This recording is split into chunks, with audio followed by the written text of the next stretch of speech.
Resistance is futile. Right? You got to The do Borg. it. That's it. You got to do it. Exactly. That is the. I love that. I love the resistance is futile.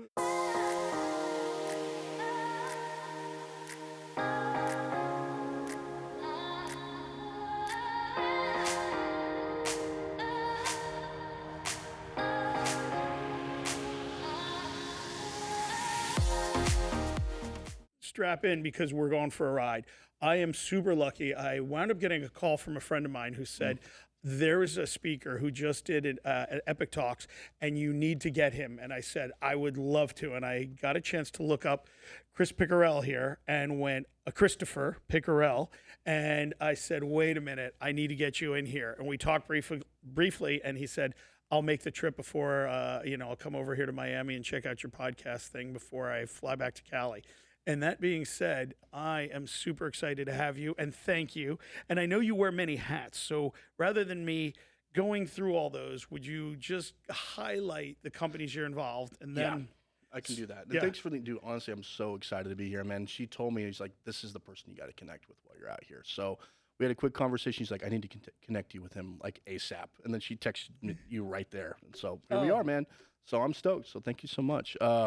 So a couple different hats. One is I'm the chief strategist for a company called Culture Jam. And so we work in the arenas of sports and music and bridging those together, right? And working with the biggest hip hop artists in the world, biggest athletes in the world. We have a requirement when we work with them. They have to be top 5 in their sport, right? So that's the standard that we work at. That's with a friend of mine that I've known for almost 20 years. He's been in the music space at the executive level at Warner, Capital, Interscope. His name's Ishan Bolden. He's the CEO there. And then I am heavily in the AI space. And so I've got a company called Solve for X, and this is mid-market to enterprise bespoke style solutions where we're getting into how do I actually architect a solution Solve for for your... X. I have it. Oh, yeah, there you go. So Solve for X. So basically the premise was AI can basically find your problems and solve them.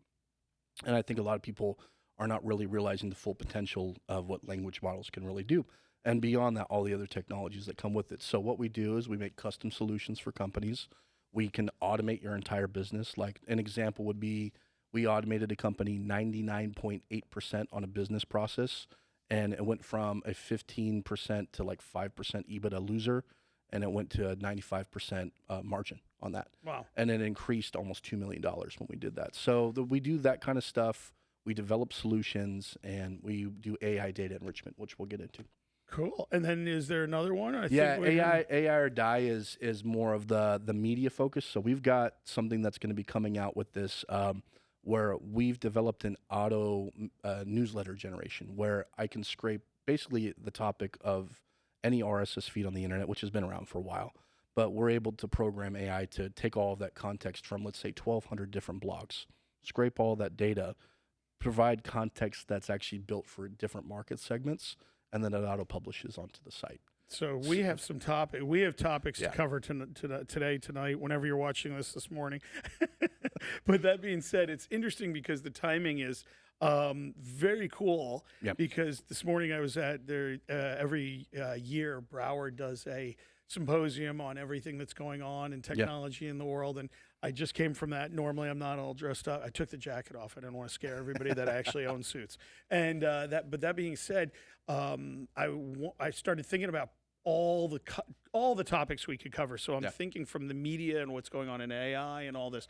I'm looking forward to that. But I do want to jump into this because this is something that I don't know if we mentioned briefly on the phone. So I had a background in the hip hop world, in the music space, and being here in Miami, there's quite a famous guy named Uncle Luke, and I was very involved in that music company. I was actually the CEO of Luke Records. Oh yeah, and did a lot in that space. And I used to laugh because as I was immersed in that space, I saw every rapper wanted to become an athlete, pro athlete, and every pro athlete wants to be a rapper. They're mirrors of each other. They're absolute mirrors. So when you showed me Culture Jam here, I went, I need to know about this because I want to hear what you're doing, and I think it's interesting. Well, it's the brainchild of that, right? Because this gap has never been properly bridged. It's a huge problem in the industry when it comes to that. Like, they mirror each other. They wear the clothes. They are in the same space, right? And hip hop has been the heart of American pop culture, I feel like, since the 90s. It took over rock and roll,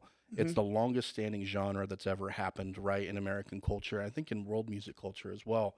And the sports part of it is such an authentic piece of it, Hmm. right? And it's a lot of where these people come from when it comes to like the stories that are behind these albums. And there's a lot of emotions that we're putting into this stuff because these athletes, they've got really big stories to tell. There's so much adversity in some of these things that we go into when we're building these future albums. We just did something with Kawhi Leonard. That was the first album that we did, and we had some incredible artists on that. If you see, like here, you have A Boogie with a hoodie on there, and then we've got a couple of others. We worked with Rod Wave, Uzi Vert. Right, these are like NBA YoungBoy, heavy hitters right now in this Right. space. And Yeah. there's quite a few others on that album that I'm not listing out, but they were able to tell the story of Kawhi, and it's really powerful storytelling for that reason. And the biggest thing, it's always been so cheesy. You think about like mad respect, of course, to Shaq, obviously, and Meta World Peace and their basketball skills, right? But Right. it's never really translated well when an athlete tries to rap, even though they want to be each other. It for some reason it just doesn't click, right? And it just doesn't feel the way that it should. It just doesn't do it. You can't listen to it and go, I can take him seriously. And the biggest thing we wanted to go, what do athletes do well? Well, they've got brands and they've got the authority of doing something you can't buy. Like athletes, they earn this position, Yeah. and they earn it for years and decades of their life. And maybe there's some God-given talent, but like that takes work, man. Hmm. And that's part of the American thing. It's like that is one of the most American things that there is athleticism at the top level, right? And with that, we take, okay, well, these guys are already friends. Well, why don't we make the Wheaties box for music? And we're gonna develop these custom stories that these guys have made, right, about their life, and we're gonna write songs about it. So they've got their anthems already put out, so every person can experience their life through the format of music, and that becomes a really powerful medium because I think we get into getting into little pieces of AI. It's it's hard to find authenticity online because everybody's putting the highlight reel on Instagram. No matter what walk of life you're It's your coming from, best day ever. It's your it's best. everything's awesome, Right. and we are in Miami, Florida right Oh now, my right, God. which is one of the hubs of that, right, and LA is also quite guilty of it as well, I right, know and now, but you spend enough time now in Miami the past few years, we are the epicenter. it's To really the point where you're like, I go to Brickell, I'm like that's where I everyone's taking a live. picture of the food, right? Nice. That's what's going down. So I think people are looking for something sacred, Hmm. right? And sports is still again and is the last place people go to watch live television, Yeah. right? That's where they go do it, and everything else can be put on pause while my life happens. But sports makes us all present, Hmm. and there's so many emotional moments I think people either have with their family or friends when it's tied to sports, and that's why it's such a powerful thing with what we're building here. So Right. How did you? So give me, or give anybody who's watching whatever store, whatever, give them an example if you can of kind of how that's you've magically made the peanut butter and jelly sandwich. yeah, that's always the biggest question we get. We're like, how did you pull this off? Right. And part of it, and actually most of it is really Ishan Bolden's brilliant master plan that he's been putting together on this. A man of patience, right, and has been in the industry for 20 plus years, has sold millions of albums, has signed really big artists like Little Pump and Sweetie, right, and he's been in the room where the sauce has been made, right. And he understands how to make sauce in this industry. And so he's got all the right contacts. We have all the right people to shake hands with, which matters, but we have the credibility to say we can pull this off. And so on my end of it, of what I've done is I've used a mixture of my own data capabilities, right? My background is in business and market insights and understanding how to break product into market, right? And then using AI as really an enhancer of that. It's like deploying 20 people under me with just having the access to some of these AI tools. And to kind of get into the nitty gritty of it, Right. I was able to break apart all the different market spaces and I could actually accurately calculate how much money we would make on these albums, the sentiment that would be required, what markets would actually be good for us. And usually a large label is, or some sort of research firm is a requirement to Right. allow us to do that, right? Yeah. And I'm able to do that all on my own now and break that stuff apart. Right. And probably real time or semi real. You know. Semi real time. I mean, real time is like what would taken 3 months for McKinsey to do Right. this for us, right? And they would have charged us $500,000 to $1 million. I'm doing by myself with my headphones on, locked in, and I can do it in about 12, 15 hours Yeah. and break the whole thing apart and get just as accurate of data, reduce the hallucinations, take real-time information. And on top of that, it's been able to help us find the way to develop partnerships. So we're understanding how the athletes, overall brand sphere could work with Culture Jam. I'm able to generate ideas from that. And all these athletes have sponsorships baked into it. Right. And that's a big part of our model is that we're able to talk about, okay, well, we've already got the athlete. Now the music syncs with Right. that, right? So we already have profit baked into the album right out the gate, and we're working with the best artists. So that's the way we're able to hack culture, is using data, AI, and high-level media. So let's carry this one further for everybody who's trying to wrestle around with AI. So you have your athlete, whatever athlete you pick, and then you understand who they are as a person and their profile, and which is very similar to when I'm shopping on Amazon and it continues to tell me what I want to buy, right? Yes, the fortunate part for me is there's a lot of public data about these athletes, right? And we want to serve them in the best way possible, because the biggest thing about these guys is someone's approaching them 25 times a day to do something. Oh, right? More than 25. And you know this industry really well, is that to develop really good friendships with people in this space, it's about not using them. And, they don't want that feeling, that icky feeling they get all the time. It's like, that's one of the reasons why I think we're really special in this space, is that this doesn't come as a result of overnight work. Like, we didn't do something for 12 hours, like I said, and it happened. We put in 20 years of work respectively in our own careers. And now we've arrived at this point to where we can make it happen. That is so valuable. That is just, yes. Anyway, It's huge. continue, It's because huge. people don't understand that the relationship, It's a big deal. It's It's- a big deal in entertainment. I think finance and entertainment is so relationship driven. It's not about just skill. It's about really cultivating bonds with people. Right. And you've worked with some of the biggest people in the industry, and Yeah. and you're friends with them, and it's one of these things where I don't want anyone to feel icky. By the Right. time I don't want someone to go, there's grease all over my palm right now. Mm-hmm. By the time I walk away, right? And that's one of the things we wanted to develop a vehicle that gave them life after basketball or life after football, right? We wanted to be an asset that they could actually work with, and masters are huge for that, right? So they get a piece of the pub, and they got something that's an asset that's a real representation of who they are. And some of these guys, they don't need money. Right. If they're top 5 in the space, they don't need money. They want to do a great project with their friends, and they want to make an impact on the world and leave their mark. Right. And that's we want to be a part of that legacy. That's a big part of it. That's awesome. And so what's coming next for Culture Jam? Well, we've got 2 albums coming out next year. I can't tell you who they're on. Okay. I can't. I actually literally just asked Eshaun, I'm like, can I talk about this right now? And he's like, we can in 2 months. And I was like, okay. And they're huge. You're going to know who their names are. You've watched them play. They're big cultural icons in their respective sports in their space. Look for link below. Oh, Once yes. we can talk about it, we'll go yes. back and retag. Yeah, and please. share. Yeah. It's gonna be, I think, a huge breaking point for us. We worked with Kawhi Leonard on that last album. That was incredible. And Kawhi is such a huge supporter of the brand, and it was a real believer in what we were doing. And now it's opened up all these really amazing doors for us. So this next 2 albums are going to be incredible. But it'll be summer and it'll be fall. So speaking of albums and the music, tell me how, and with AI, for somebody like myself, knowing enough to know I don't know anything about the music space. Yeah. I feel that we haven't had real music in a minute. And the more we bring into it, are we just making it frothier and more, or It's so fast. It's fast food, right? I think that's the biggest thing.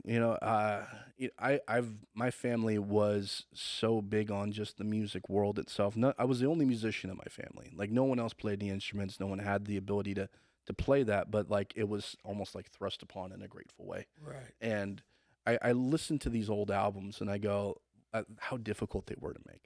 Right, they were breaking ground. Mm-hmm. Nobody had the tools there, and I wonder if AI has some of this potential opportunity to do that. And I've thought about the benefits, but like the fact that you're doing this on 8 tracks or maybe 16, and you're able to make something that moves people eternally, right? It's something that you remember at that place in time. And there are some songs in EDM that did that. I feel like really early, 2010s EDM had a lot of that impact because they maybe had written it acoustically and then transferred over to the digital format. And I see a lot of the stuff that's coming out now, and it just I don't get the goosebumps. And Right. and maybe that's I'm 37, right? I'm an elder millennial at this point now. That's what they call it, right? I was born when the wall fell in Berlin, right? That's like ancient to a Gen Zer. Okay, Jen, That's weird. It's like didn't even know. I think a kid said "Okay, boomer" to me one time. I'm like, oh, that hurts on the inside. And it was like Incubus. Nobody knew who Incubus was, or 311 at this gathering. And I'm like, how? Or Dr. Dre. Someone didn't know who Dr. Dre was.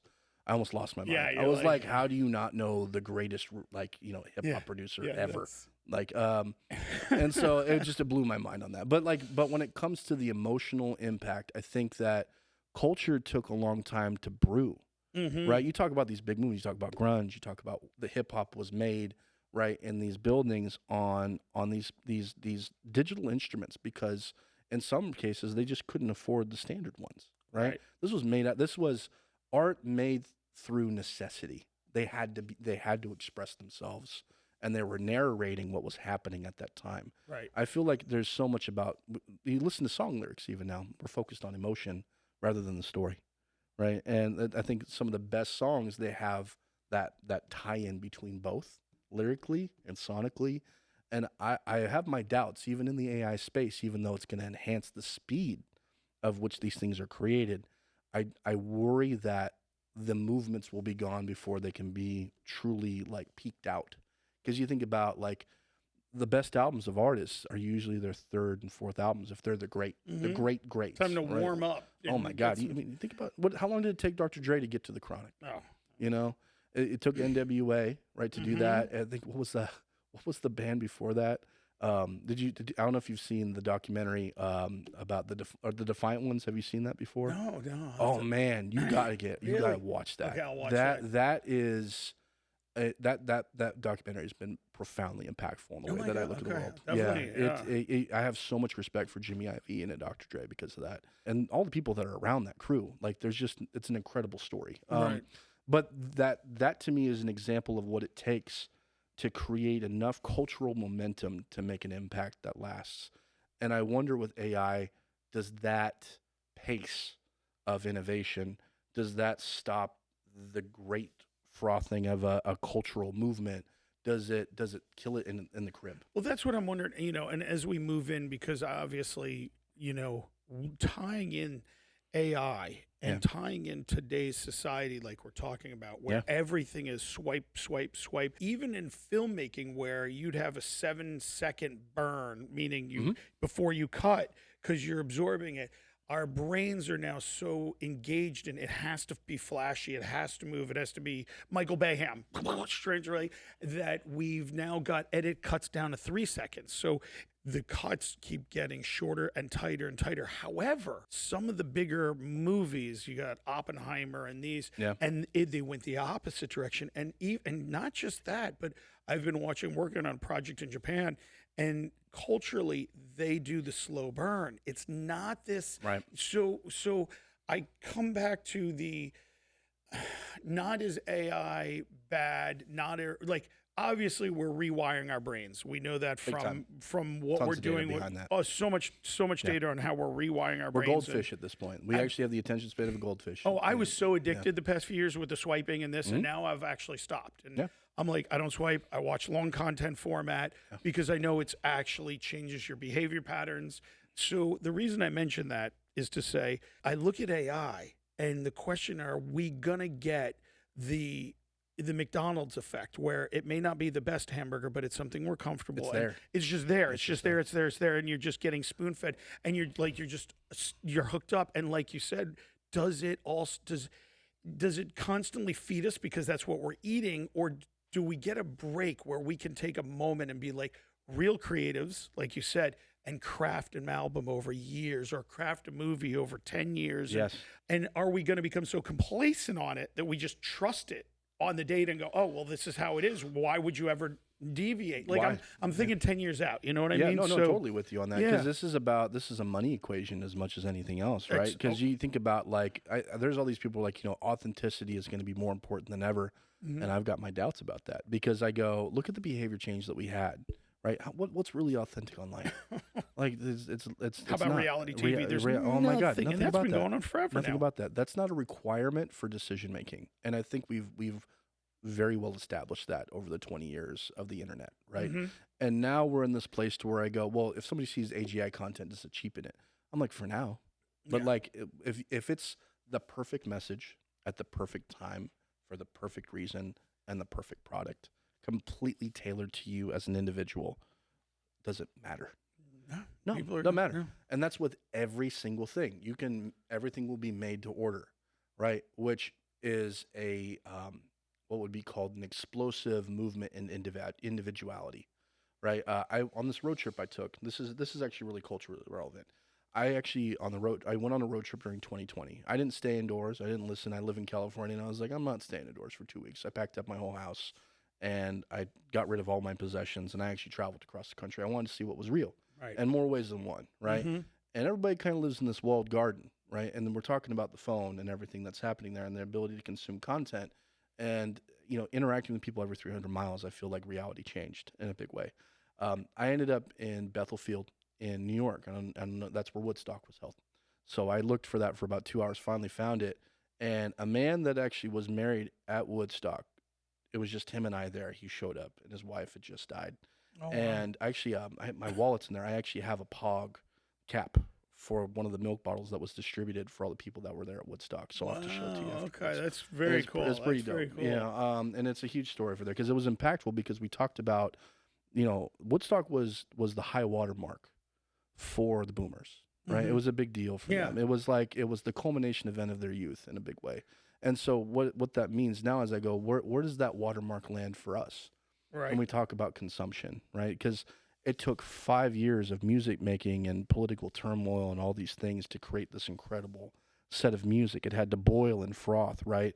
And if everything now is on demand and it's super personalized, there's no campfire for us to gather around. Right. We're in our own little bubble, and Hmm. everything is served specifically to us, and it's almost like cultural coddling Yeah. in a way, Right. right? And you're not exposed to anything that may push your buttons, Right. right? And that's what great art's supposed to do. It's supposed to push buttons. It's supposed to make you feel. It's supposed to make you feel something. And I think of A Brave New World, and anybody out there that's read that, there's this drug they give people. It's called Soma, and it turns the dial down on that, and people become really complacent and Hmm. convenient. I think American culture, it has evolved because we have had so much for so long, right? America has had so much for so long that we're a culture of convenience, comfort, Right. right?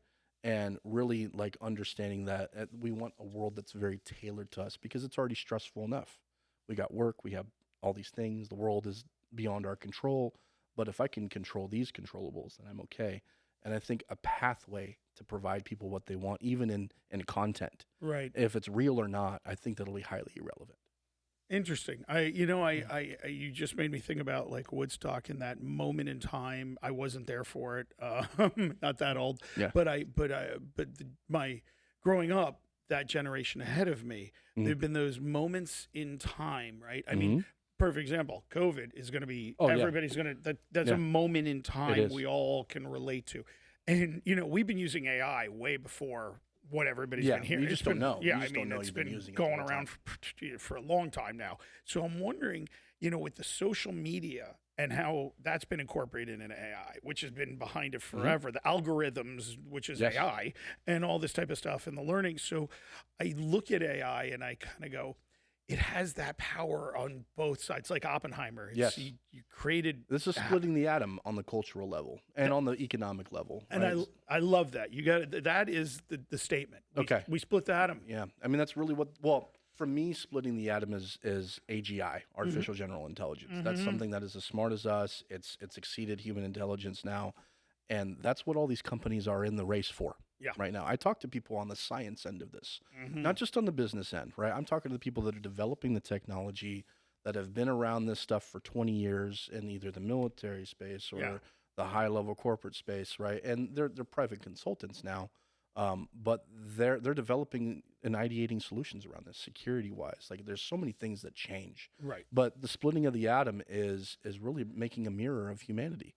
right? And I think this is a test, just like nuclear weapons were for us. Right. I think that's a big thing. Is that there are thresholds I think that civilizations maybe go through, and this is one of them. I think fusion becomes a real possibility, and we saw that after 1 year of having publicly available, AI, right? GPT-4 level, Right. 400 billion parameter language models, this is just the beginning, right? We were able to make 100 different three-dimensional models of proteins that advance science 100 years. And I want to add, because I'm going to give you more fuel to that conversation, please, which is yeah.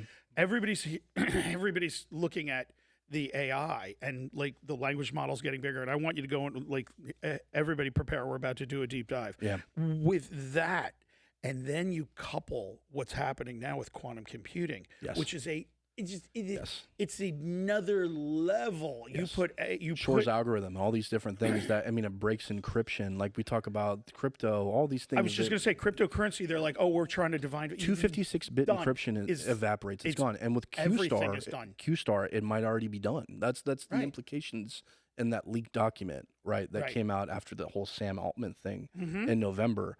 There was a leaked document that talked about Q-Star, and there's a lot of speculation in the forum community about that. There's guys like David Shapiro, which I really respect a lot, Mhm. and he's a systems designer. And a lot of the philosophical stuff, I feel like he and I are on the same track with that.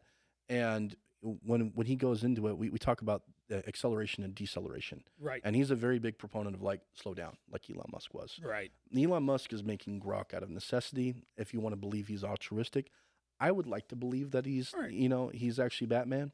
Me too. I want to give everybody. I'd love to believe he's Tony Stark. yeah. I really would. Yeah. And I think that out of the whole set of people, he's tried to do his best for humanity at large. Agreed. And his companies are a real representation of that. Mhm. And the way that he stands up to the collectivist mentality, which is a whole other discussion of neo-feudalism and the collectivist global ideology of like, how do we make the whole world work together permanently forever?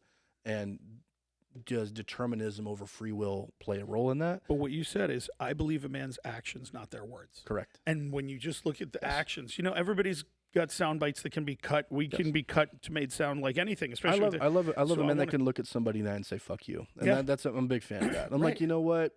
I love the fact that he's not a diplomat because we've got plenty of those guys. so many people. who are Too many bureaucrats in the world now. I'm like, it's and people are like, we need to keep that cordial so things work, and I'm like, it works for a period of time in, again, moments in time. There you go. There's a moment in time those types of people are well suited for. Yeah. I don't think Brett Right. Brown's And you one of need them. to say sometimes just cut the shit. Yeah. Like there's bigger things going on. There's than bigger things going on. whether your latte is not hot or whatever, pick your topic. And right now, I think 2024 is a moment in time, right? This is considered the year of acceleration, and I don't find it surprising at all.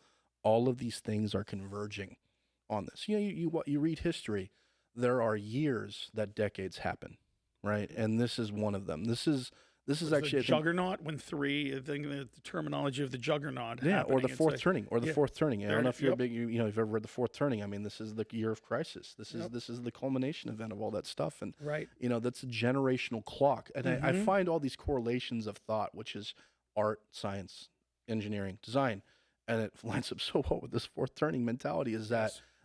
there's a generational clock that ends up happening, and there's been how many years of I would say the silent generation and the elder boomers really just given, I think, the millennials a lot of flack and saying that we're not competent. Well, we're dealing with a lot of economic adversity and cultural adversity, and we're really the founding of this new way of living.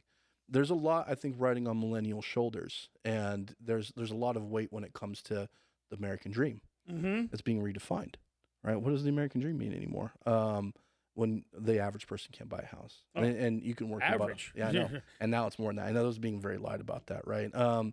And you look at the economic situation in the world. You look at world reserve currency. Like all of these things are converging at that point. And then we talk about quantum computing. Full circle back to this.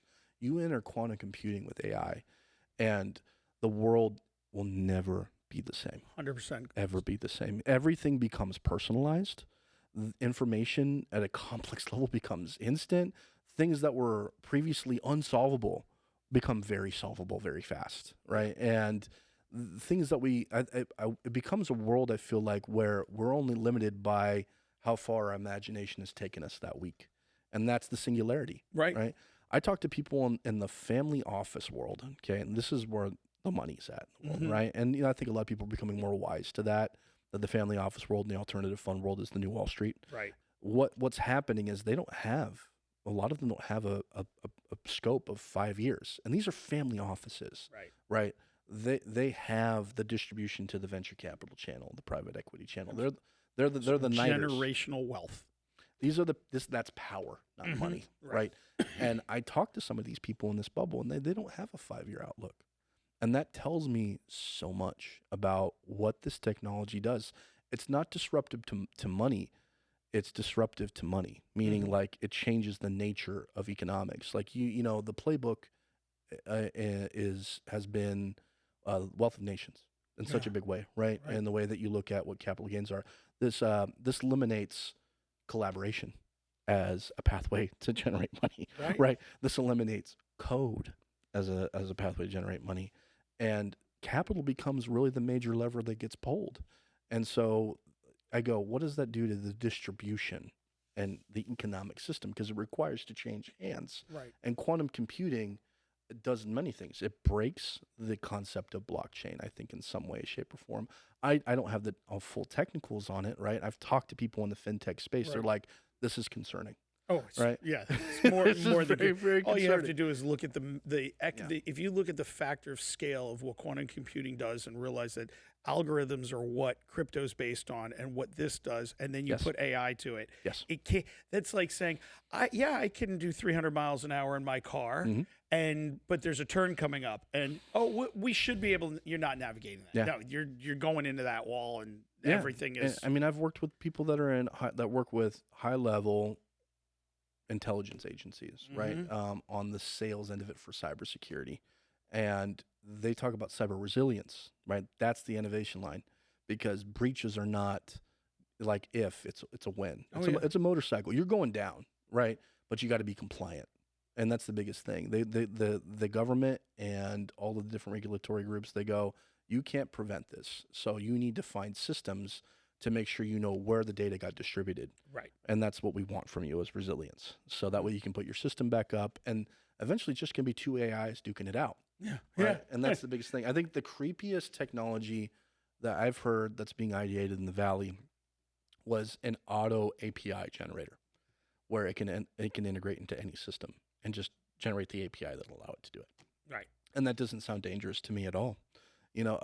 Sarcastic. Yeah, right there. right. I mean, that's you're creating a that whole is actually accurate there. I mean, it's this is happening so fast. I think of that quote from Jeff Goldblum in Jurassic Park, right? All your scientists were so concerned whether or not they could, they didn't think about whether or not they should. And I'm in the space trying to innovate and make money on it, obviously, right? Right. I'm a capitalist too, Right.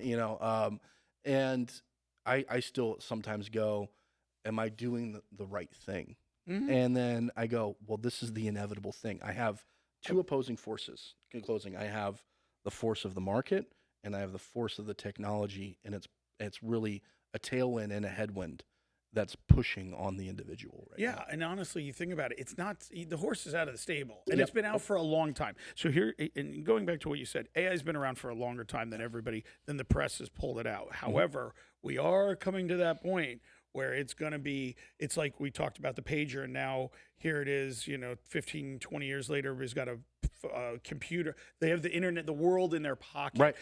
AI is going to compress that to the point in 5 years from now, you'll be watching this podcast, and up will be a thing saying they are being 100% factual right now, and it's all based on facial recognition, knowing our tones, knowing everything, and that's going to change the game for politicians. Huge. It's going to change the game, because you're immediately going to know when the person's lying and when they're sincere. And what I'm waiting for Twitter. I'm waiting for Twitter to have a sentiment gauge between conservative and liberal, and then also sentiment and data. Right. Underneath each of these posts, you can expand and probably look at context. The other platforms won't do it, but I feel like Elon, that's a really Right. well-positioned feature for Take that, add more to it, and find out who those users are, and it'll do a full deep dive on that user and turn around and be like, well, that was paid for that company by that, so he's really paid. So we're getting into that point where I think AI is going to be so powerful. The good is going to be so good, Yes. and the bad is going to be Oh, scary as hell. the gap is so wide. And, this was evident at Epic Talks because, I have different keynotes for different things. Right. And I try to bring it down as much as because I want people, Well, I you're want people talking to get yeah, it. I right. want them to get it Yeah. because it's like, I want to impart on you again with this. It's like master the machine before it masters you. I love this. Yeah, Thanks, this is thanks. great. Yeah. I mean, it's AI or die. Like, Yeah. look, do you want to be part of that 300 million people that get impacted in the next 3 to 6 months?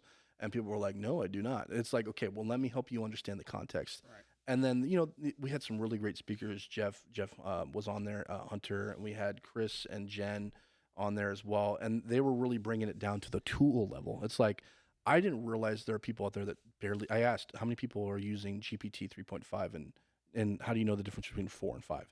And no one raised their hand. And these are people that are entrepreneurs, Right. they own businesses, like they're leaders. But in it's this space. happened fast. If you're It's not in this, happening. it well. Let's how about this? And I want you to keep going. Yeah, But like, yeah, if yeah, I yeah. said to you, "Hey, do you want to invest in a buggy whip?" You'd be like, Yeah, exactly. cars. Or if I said, "Hey, let's invest in a CD player company or record store," you'd be like, "What? No, like, okay, yeah, it's a niche, but now it's the same thing with this. And if you're not in on it now, There's a 5% horizon on this. So I've done a lot of research with AI. So I use it as my research assistant. I pull live data. I do things with like sentiment analysis. I'll pull like entire like RSS feeds from the past like 12 months on a subject, aggregate all that data, pull out sentiment from it, and like go, okay, what's really happening in this space? And the biggest thing that AI keeps kicking out to me, no matter what model I give it to, okay, I've given it to like foundational models that have been built out custom. I've worked with Palm and Llama. I've done things with GPT. I've done things with Claude and Bard. It gives me the same answer every single time. all the tools across. All the tools across the board. 5% in a sector creates critical mass. That's insane to me because in any other market that's ever happened, So it's not 80-20 anymore. It's 5-95. 5%. Right. 5%. And that to me is so impactful because how many players make up 5% that actually matter in a sector, Right. right? And because everything becomes so automated, what ends up happening is that you end up getting just 2 AIs that talk to each other. And then for them to beat each other, you need 2 more AIs to talk to each other to finish that process, and so on and so on and so on and so on and so on, right? So what ends up happening is this exponential effect of eliminating humans out of the chain becomes very inevitable. And not just inevitable, but it accelerates. Right, because it's an iterative process and they get just exponential. Correct. And then going back to what we were saying when I interrupted you was add quantum computing. Correct. And then every problem gets solved. And the nature of information being valuable changes because it democratizes the use of data, right? That's one of these things like, McKinsey and Accenture and all these companies, they make money on 2 things, data and process, right? And that's, they're billion-dollar companies, right? And they have platforms, right? And I've interacted with some of them. I've had these big 4 consulting firms. I've had a few of them approach to bring me on. And it's like, they know that they know what's going on. They know that the party's got to change. And a lot of them now are positioning themselves to be the advisors of companies trying to implement these things and then Right. actually potentially being the integrators themselves. Like Well, that's exactly. They know you got to sell the tools and you got to Correct. sell the picks and the shovels. they can't sell the information by itself anymore. Right. It's not enough. For a company at the enterprise level, data is always so important. I think it's one of the biggest gaps that small businesses don't really understand, but they need to, is that data gives you the ability to know what you need to do so you can go accomplish it. A lot of founders don't know what to do, or CEOs or early small businesses or even businesses that are like the $15 to $50 million level, right? They now have the access to the data that people that were $1 billion companies have. Yeah. You have the 0.01 or 0.0001, the billionaire class information in your pocket, and you got to leverage it now. Right. That's the biggest thing. And it's crazy because, like you said, you can think of all the benefits. Like we were just talking, as soon as all this information is out there and it's available instantly, there's no more of the disinformation is the new word of the day, or whatever. Well, that sounds very Orwellian every time I hear it, but yes, it's got. I think disinformation is always in the hands of the person that holds that Right. holds the power staff at the time, Mm-hmm. right? I have the talking stick. This is different. This information today. Then you pass it to the next party, and it's different, right? And that's why I like AI, checking on AI, because you can hear some of the horror stories of AI where they're like, well, we're programming it with a bias, Yes. whether it's And what racist or I had a question about that, commerce yeah. or go ahead. so when I was at Epic Talks, I have a thing called the Masters of Destiny I talk about, Mm-hmm. which is would you choose a jury of your peers or a jury of your algorithms, right? And I want to up the ante on this, and I'm like, let's assume that you're innocent, you're on trial for murder, and the penalty, if you are found guilty, is death, no recourse, okay, instant death, right? Which one would you choose? And then the questions go, what? What would you? Everybody says peers. I'm going to say algorithm. Okay, so understand 10% error rate with the algorithm, right? 15% error rate with the actual peer jury. That's why I figured that. The average person chose the algorithm. They did. It terrified me because what that tells me is that I asked, are you a believer in free will? No one raised their hand. That's a cultural thing. That's a huge cultural shift that humans are having. And there's this book. It's called *Sapiens*. Right? I don't know if you've read it before, or *Homo Deus*. And they talk about determinism and free will, and are those things, and intelligence, human intelligence, like, is that a requirement, right, to dominate a world, right? And again, that's a big thing that the WEF, they have him as a guest all the time, right? It's a great narrative for them. Collectivism likes the idea that free will is not part of the equation because we can make a better world. You'll own nothing, be happy, right? And it's the direct opposition to everything American values stand for. Everything, right? You talk about what the real conflict is in the world. AI is the matchstick. Okay, the gasoline has been the separation between collectivism and self-determined free will, and I think that that's a big thing. You shouldn't allow to do certain things. I want to be Dennis Leary in Demolition Man, right? And that's what I want to be, right? I'm a Dennis Leary fan, so I still want to be Dennis Leary. I want to do what I want to do. It's Yeah. like, don't tell me what to do. As long as I'm not harming anybody, fuck off, right? Yeah. And I think there's a whole thing in this cultural mix-up with AI. AI is so much bigger than money. Mm-hmm. It has the potential to make money not exist. There is a piece of me that goes, does capitalism survive? Does the nature of labor? What do humans do all day if their value is not derived from work? Right. What do we become as a species when we no longer have to make decisions? When there are bumper rails on everything in the world, you're cast into something, right? You're automated. You are cattle shooted into the places you need to be. You have no challenges to your way of thinking. You live in an algorithmic bubble that keeps you on your intention all the time. When you just said that, and this is interesting because it just came into my mind right now. It was last year. I was actually in the Dominican Republic there was an event, and it was a charity event. So I was down there for a little while, and I was super fortunate to have dinner because he was one of the guests as well. And we talked for a while. Actually, I wound up interviewing him. And it was, if you've heard of the Medici family, Yep. who is, so I was with That's a the whole prince. family Yeah, right there. that's where That's I'm a going. whole So I was family, with the Prince Medici. He and I were hanging out, and we were talking about, his family lineage and being, going back 1,000 years. And his family was the one that funded Da Vinci. Yes. Funded the 40 Renaissance 40 period. Laws of Power. Great Right. book, great So book, yeah. he's actually, I still text him. He's Oh, in really? yes.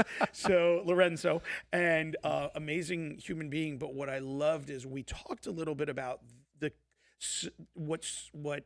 because this was a influencer social media kind of project. Okay. And we were talking about it, and he loved the aspect of it's a renaissance.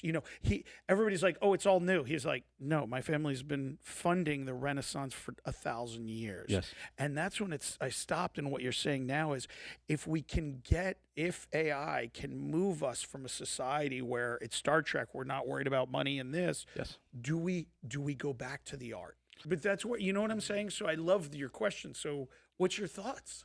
Oh, on that, I've pondered that a lot actually. So this is the precipice, right? And to that family's credit, I'm such a big proponent of what that is, right? And so you look at their big thing, I think, is to move us back into some of the pieces that antiquity had that we don't have currently, right? It was the rediscovery of all those things that when the Library of Alexandria burnt down, thousands of years got lost, right? And we live actually blockchain was supposed to give us the ability digitally to be able to preserve data, right, and have a ledger of things that are inevitably true and cannot be manipulated, right? Which is why AI is a little bit terrifying on that end of it for that reason, because we've built something really incredible, but it might not work. But when it comes to cultural building and the world that's coming, I mean, think about a world on the positive side, because we talked about the negative, right? We got the positive, personalized medicine with quantum computing, prick of the finger. You know, Theranos was early to the party. You know, this technology makes what she was ideating possible, right? She was wrong to lie, right? But the idea was divine. Yes. You know, and it would democratize personalized healthcare. It's a hell of a dream. I think it's possible now if we do those things. There's no reason why that barrier would be there. Well, going back to what we were talking about earlier, you're going to have free energy. Yes. So there's Fusion. so many people. Fusion's nice, right? Yeah, so exactly. What lab? Jet Propulsion Lab, JPL Lab, right? Which is where they, and I've been watching that too, and that to me was a glimmer of hope in this potential conflict.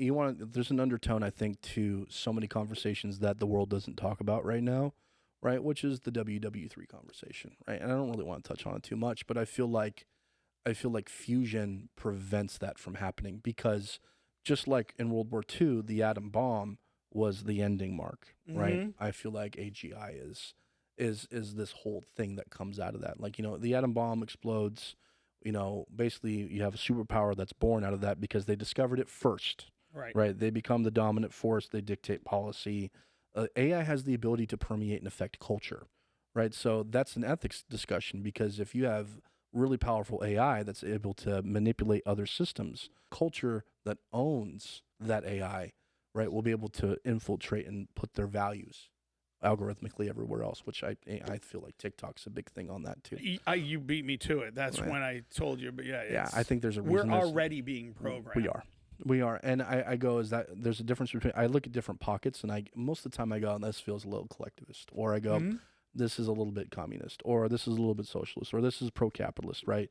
And you get put in your little walled garden, right? And you get put in that bubble, and whenever you pay attention to, they'll try and throw something else in the algorithm. The thing that I feel like is powerful about TikTok, it's not demographics, it's psychographics. Right. That's how they target you. And that's way, way different. And that data, that they probably have some of the most powerful data out there besides Apple, which we talk about integrating AI into phones. This next update, I think that this is why everything's been so bland from them for a little while, is that they've got spatial computing that they're going to focus on, and then they're going to put AI integrations, and then they're going to enhance Siri on your phone. I think that's a big thing. Oh, you said. What do you mean? It's already integrated. She's right there. She's right there. Yes. What did you know? But for fusion, I feel like, again, the amount of energy requirement that AI is going to require, right? We don't have the capacity to do it. Like, lithium ion for developing electric cars is not sustainable, and it's actually more harmful for the environment, and I think for the human species as well, because it's birthed a slavery culture, right? There's a piece of me, again, every time I look at this phone, I go, somebody mined cobalt to make this happen and didn't get paid for it, right? And that's another thing that you look at, is that the current system isn't sustainable. Something has to change, and maybe AI is a big part of that, right? The atom bomb changed the world. Yes. Right? And it's not a new weapon, it's a new world. It's one of my favorite quotes from that movie, right? And when you look at AI, this is whoever wields this the earliest, right? This is Space Odyssey 2001. They have the bone in hand, and this is the top of the mountain. And HAL's about to come rolling on in and match the quantum computing in that, and that's the game. That's the game changer. And I mean, I'm very interested. Now we've been talking about this for a minute. Let me back up. The podcast started as something of where I was like, hey, I'm in the entertainment space, let me share. Then we've had the writer's strike with AI, and now the deep fake stuff that's going on and all this. So it is permeating in culture now. The reason I want to bring this up and kind of bringing it back is culture, the Star Trek communicator was the phone. That was that was the flip phone. Right. So what we watch on TV, what society, when you go to a city, you know, don't get me started about Miami and how Right. everybody wanted to come here because they saw it in Miami Vice and all the others. And now Yep. we have lost all our incentives. And I'm not going to slam Miami but I'm going to It's a say, beautiful city, though. I'll yeah. tell you what, I love coming here for a lot of reasons. But yeah, Oh, absolutely. No, yeah. But I'm just saying, from a filmmaker standpoint, you wanted to show off these places. So moving on that same thing, if what we see and what we put in our mind, we then maybe subconsciously, when the person who invented the flip phone was seeing the Star Trek communicator, Yes. and then 30 years later he's working at this tech company and he comes up with that idea at Motorola. So yes. so if we say that for sure, what TV and movies and music have changed our society Oh, so far, and now you're at that crossroads. I wanted your thoughts. There's so many things I've been sitting in for this stuff, and everything from content to distribution of that content to the data that helps drive the economics behind that content. And you look at, imagine again, we come back to microculture, I think is a big part of this. And I mean, Bucky's, right? Everything changes too quickly. Right. And it goes, okay, I think maybe when we're talking about servicing content, imagine you had an artist. We'll take this as a prime example. We'll take Culture Jam. How about that? And you've got an artist that's able to sign over their name and likeness, which there are some actors that have done for post-death, right? That they can reuse their name and likeness in movies, right? Never age, never change. You can actually go, you know what? I want a 1990s Will Smith in this movie. Done, right? There is generative AI technology that is it's an Unreal Engine 5, right? I don't know if you're familiar with 5.1. Unreal. Yeah, that's. I mean, have you played with MetaHuman yet? No. Oh my God, 3-dimensional, fully mapped faces that look identical, right? Really? And so again, as the polyframe rates get better, right? Yeah. And it's going to look almost indiscernible from an actual person, right? And if you're in spatial computing, which again, when you put on the headset, you got a little bit of a Star Wars thing going on, and LiDAR is a part of that future and all of those things, right? Paying for access to name and likeness that has AI capability of reduplicating the personality, right? And being able to distribute content personal to that person, I could see that becoming a subscription type of environment, whether it's content that's made specifically about the user. Like imagine you have an artist that sings, right? And they're like, make me a song that's about me. And then that artist is performing in front of them, right? It's a cameo on 10 steroids on It's another crazy. level. Right. And they just take a licensing fee for those name and likenesses, right? And that's why, again, publishing is so valuable now. Like, I think that a lot of these companies, you look like BlackRock, right? There's a reason they've been buying Pub for a hot minute, right? They understand the value of original content and how much it derives from all these other things that are going to get built because they've had Aladdin for 20 years. Right. They've had the magic lamp. They rub it. They have sentiment analysis and data. They go, we should probably buy this much stock, right? And then they are able to sway and move the market. And the same way, I think they're doing that with culture when they buy these publishing books, right? And so when you have that as an option, another one, I view a world where you have frictionless sales. And what I mean what that is that you take MetaHuman and conversational AI. I feel like this is the apex it's going towards, which is you have a psychological profile of the person that's on there, right? You know who they are from social media data and every whichwhere else. And privacy is a huge thing with these language models, right?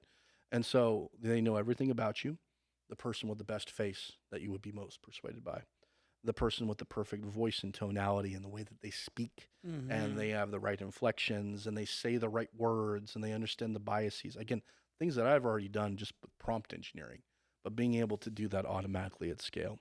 Right. And then the ability at that point to put in an environment and provide the right product, all done automatically through AI. Right. That's another thing that's frictionless, right? Personalized all the time for me. And those things are not that far away. They're talking about 2 or 3 years. Oh, yeah. Till those things are actually here and at that level. And there'll be companies that will consolidate and they'll move together and they'll have an end-to-end solution. Right. And a lot of this stuff will be like 80% in the box, 20% customized. I think that's a lot of that stuff for enterprise. That was exactly what the websites back in the day were, right? Early, as soon as the website, everybody needed, a website. You could buy the software, but Yeah. It would needed a lot, and then it got to the point where it was in a box, and and now we don't even think about it. You just drag and drop Go in. some It's elements. done. So, and that wasn't that long ago, but now you look in AI, and you're starting to already see.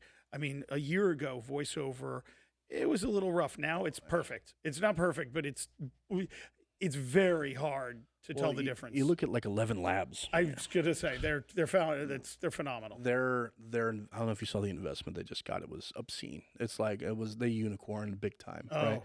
They're going to be the text to speech provider in the space. And that upgrade level over the past 12 months has been insane. You look at Midjourney, right? You look at the difference 12 months ago between Midjourney 4 and what Midjourney 6 provides. Unreal. Like, I have photos, like, you can scroll on this, like, you know, and then these isn't like, you know, this person does not exist, right? But like, if you keep scrolling down a little bit farther, there are faces on here that aren't real, and they're generated by Midjourney that were designed right on here. Not that guy. That's me. I was gonna say, hold on, I'm sitting across from this guy. But I mean, this is going over all the jobs and stuff that are going on here and the Right. impact that's happening. But just a little bit farther. Oh, there you go. This is right here. Yeah, just slow it down. I mean, this is all generated with Midjourney. Look at the face there. I mean, this is like downtown Miami, guy working at desk. Oh, there you go. You know, working at desk. You have creative visionary, woman doing painting, right? Right. Looks like fairly realistic here. It's almost to the point where it's undescribable. And then you got the plain faces here, right? That looks like a photograph that should be on a billboard for like Apple. Right. Yeah. All done. And you have that ability to do that for $20 a month. Like, Right. There you go. Yeah. Just I mean, send me. and the prompts for this, I was gauging the level of attractiveness. I actually had a ratio of attractiveness that I was using and used that ratio to make the site more believable, because if everybody looks like a supermodel, it actually has less credibility, right? But if there's a gauge and range of different personas, then people are more apt and open to interact with the information on the site. Right. Right. So, and this level of depth, right? Again, we talk about does it matter if it's generated by AI? I don't think it does. I'm on the opposite camp as that. I think a lot of people are like, authenticity is important. I'm like, you're saying that because your business relies on it. Right. And that's what I keep hearing. When I'm in Miami and I hear that, it's like, but you know, people want to touch and hold. I'm like, there is a place for that. I agree. People facilitate and make things, and they make things happen. But when we're talking about the consumer class, not the merchant class, not B2B, Right. right? The consumer class that's happening, they live in a digital world more and more so. They don't live in the real world anymore. Exactly. They live in the digital world. So that's why when full circle on this part two, do you believe in free will? Nobody raised their hand. And I think that there's a level of self-awareness without changing action, and that's addiction. Yeah. That's what that is. You know, and I think we're already so well tuned to these devices that it'll be easy to facilitate growth with AI in this realm. And you'll be able to take, and that's where you think within the world of filming and production is you'll have your own custom movie by your actor, by who you want. Because my kids were young enough to remember Blockbuster, going and picking out the movie and rewinding it. They were just right. They saw that. And then now look today. And then look in just the past few years, what streaming has done, replaced all the, you got the different ones. And then, it's very interesting. Third places are eroding. Right. Third places where moments in time happen. Right. Yep. I think the way that we do everything you take that idea of the removal of free will and automation, and you put that into everything. Yeah. That was the big question I put to people. I'm like, now take this concept. You no longer have control. No humans are a part of this process of decision. That decision is final. Now put that into every system. And there's no press one and talk to a human. No, yeah. This is it. This is I'm sorry, we don't need to talk to you. There's somebody else behind you that will just do what we want. So with that said, because I do know you're very busy, you're a speaker, you're running around, I'm going to throw one at you, and it's let me back up. So I want to say 2017, I was very deep down the rabbit hole in virtual reality. I got pulled in, I filmed a lot, and I was a speaker at a bunch of different events. And as a speaker, sometimes you get some questions, but then as inevitably you leave and you're like, oh, I should have talked about that, or I should have done that. Yep. Well, set the stage. What did you cover at the talk you were at, and then what would you have liked to have said? There's a couple of them. So I talked about, again, that Masters of Destiny concept, and I broke down, Shor's algorithm. I broke down Neri Oxman's stuff. We went into this thing of like the fully automatic world.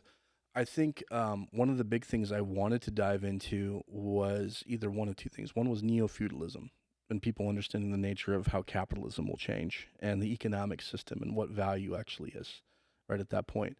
Um, and also what you need to do right now. And I think I didn't get into that enough because there was another people, and I thought a number of other people were going to cover it.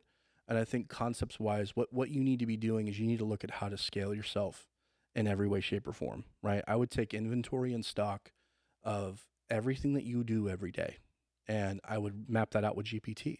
I would just write it quickly and then ideate and map every day out that you do with GPT and write out every task that you do, either at work or in personal life. And I go, how many times do I do this a week? Mm-hmm. And then go, can I program an AI to do that? And the answer is always yes. That's the biggest thing. If it's ideation, you can actually build out formulas for ideating a process, right? If you are not learning these tools, the best thing that you can do for yourself is not learn how to code right off the bat, right?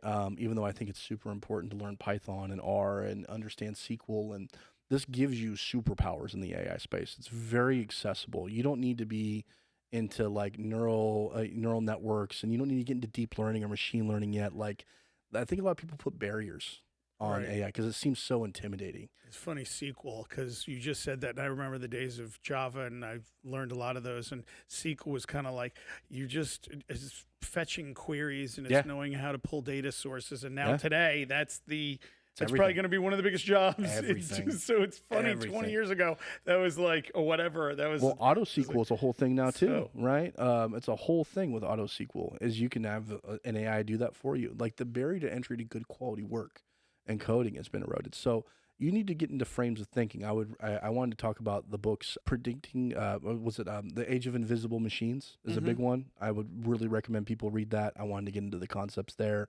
I would say Prediction Machines, another really good one.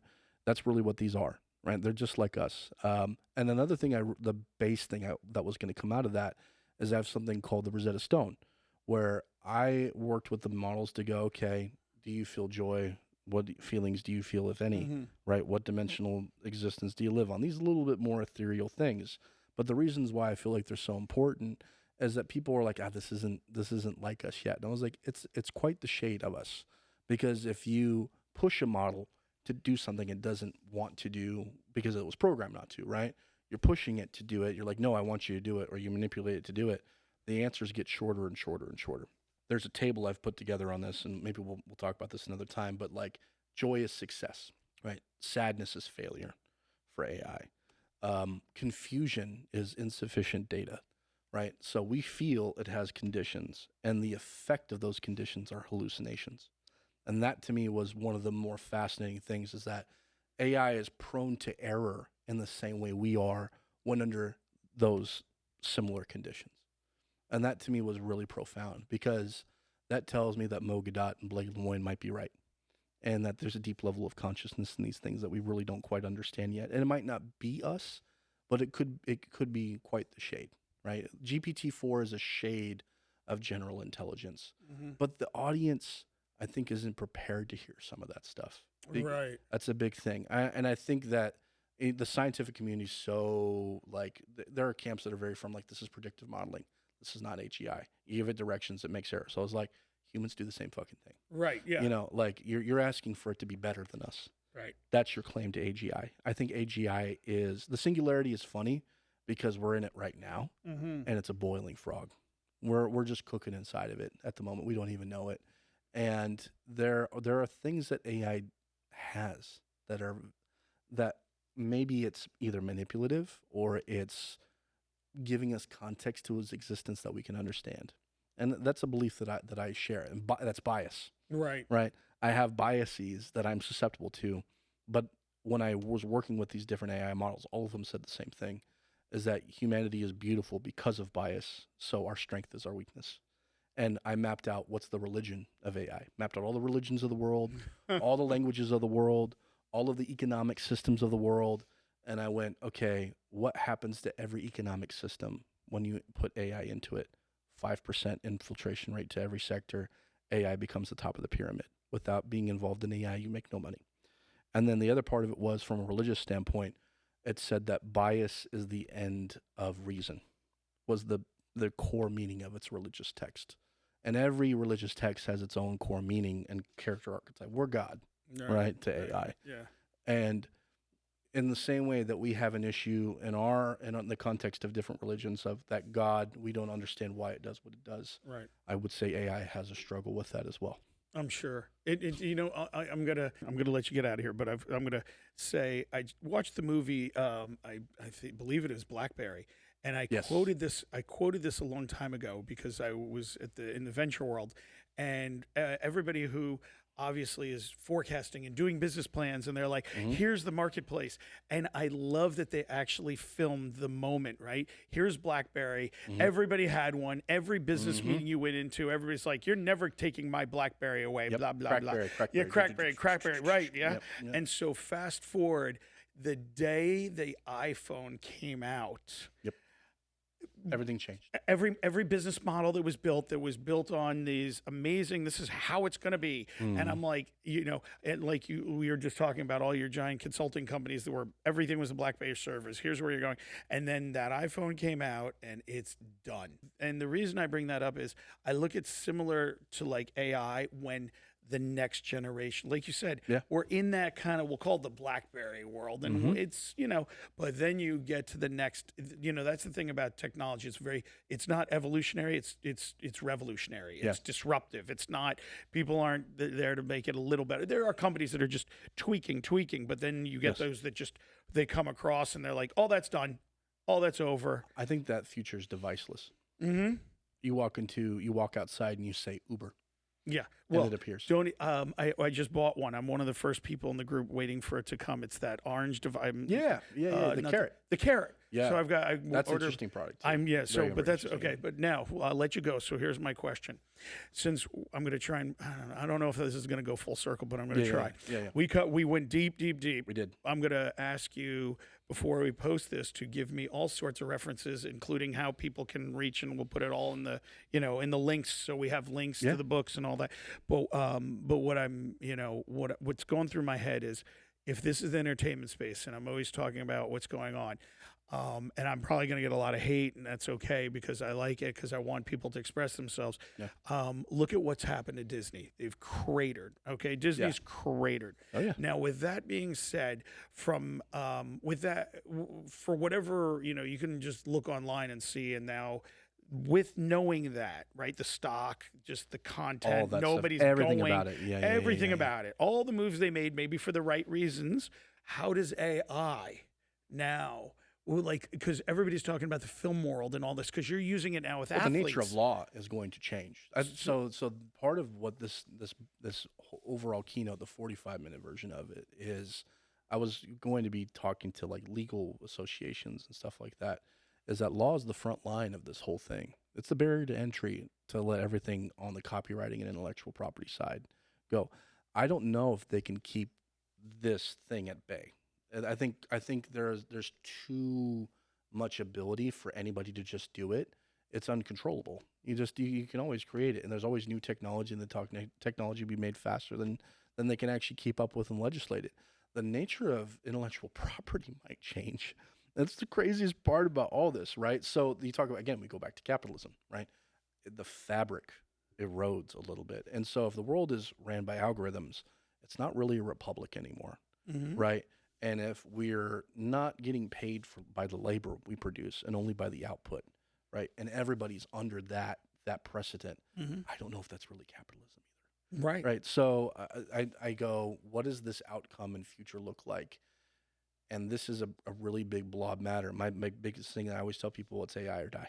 And you just need to do this. And your future generations that come from you will really look to the decisions you've made over the next 10 years. Right. And you need to be involved in it. It's like people buying domains back when nobody knew what a domain was, and now they're guys worth, or crypto everything. When it first started, or everything. All these, It's not, this is not a boat. It's the whole thing. Yeah.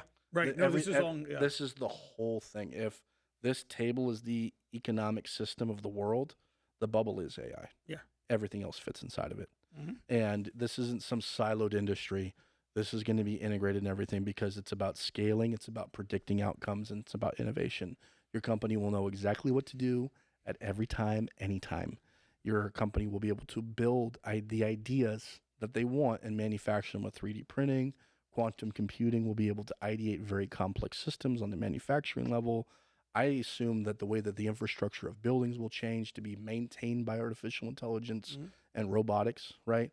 Everything, there's so much opportunity to build. I mean, does that sufficiently answer, or is there something No, that, I saw how you were applying AI to the sports world and the music space, and I was thinking, here's Disney with this giant catalog. One of the biggest things they've been trying to make moves, and it's like you would think they would have access to all these great AI tools. I mean, to they know. do, but like even then, it's like for them, their IP is contingent on scarcity, right? They have to have full control over those IPs for them to work. You look at Mickey Mouse now, I think is Public domain. is public domain, but I think you're gonna see these new entities, these incumbents that adopt this technology, and they're just gonna knock these big pillars of industry on their butt. Oh, I mean, Right. look at A24 production. Yes. They're eating Oh everybody's my lunch. God. They're just pumping the Iron Claw, just one hit Yes. after, because they're Well, it's real cinema.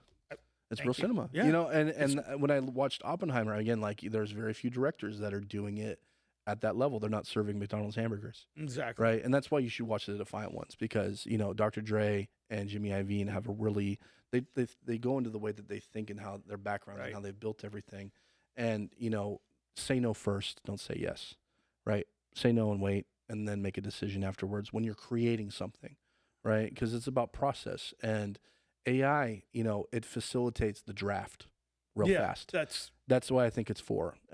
Maybe I'm wrong, and in the future, maybe you I get just a final no. draft. I agree 100%. But you can ideate a draft and get. I think from a creative standpoint, it removes the friction of getting those notes out. Because I know as a musician, writing stuff out or playing it out, right? You're like, there's been moments where I've woken up, I'm like, give me a pen, give me a fucking pen, like before the phone, right? Yeah. Or now it's, I got to type this, say nothing to me until I get this out. Or I need to go lock myself in a room for 2 or 3 hours and get this progression out of my head or this melody out, right? And if you can describe that with AI, and they have like things where you can just sound it out into the mic, Yeah. and then it does it in the DAW, and it makes the whole entire notes broken out. And you just move it around, you're all done. Or you've got this ability to play incorrectly on the guitar. It'll auto-tune all that stuff for you and it'll play the correct notes.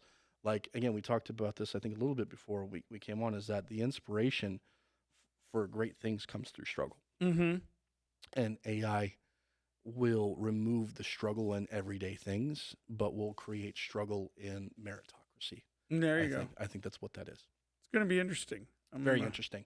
It's going to be a weird world. I think the world doesn't understand they're about to go on a ride. Yeah. That's the big thing. You're like, you buckle up, because this is not this like, hey, Bitcoin is going to change everything. Bitcoin is huge. Like Bitcoin was that thing. They did it right the first time. Right. There's no better standard for digital currency than Bitcoin, right? That hasn't been invented yet, right? But this is it. And for AI, like this is the most important moment for us. I think that we become a civilization that really is just either utopic or dystopic Right. at the end of this. Yeah, it's going to be interesting to also watch who tries to control it and stop it, because it's so powerful. It's going to change things. I hope it's not our government, because they're insanely incompetent. So, I'm not a big There's fan of many the way other they're doing governments out there so that's what's so unique about Yeah. this. It's everywhere. It's global everywhere. now. You're not. Ethics firms will become a thing. I think as this becomes more popular, people will understand what an AI ethics firm does and why it's so important and why it needs to be 501c3'd, right? It can't be influenced by a board, any of that type of stuff. And it's important for the integrity of information. Yeah. And who you put in charge of that machine, right? You're giving your life over to the machine and the machine maker, Right. in a big way. And eventually the machines will vote on who. That's a big part of it too. Well, that was what's his name? Klaus said that. He's like, oh, eventually we won't even need to hold elections, because the machines will predict the outcome. They're going to say, here's. I'm like, again, what does this look like? This is no government that's ever existed before. Right. This is no economic system that's ever existed before. We are remaking the world, and the average human should not be put in control. That's how some of these people feel. And I've been to those cocktail parties, Yeah. and I know that's how they feel. Yeah. Wow. So we covered a little bit. Unfortunately, I went way over It's time. okay. It's all good, man. This was great. I had so much fun. Christopher, Hey, hey, brother.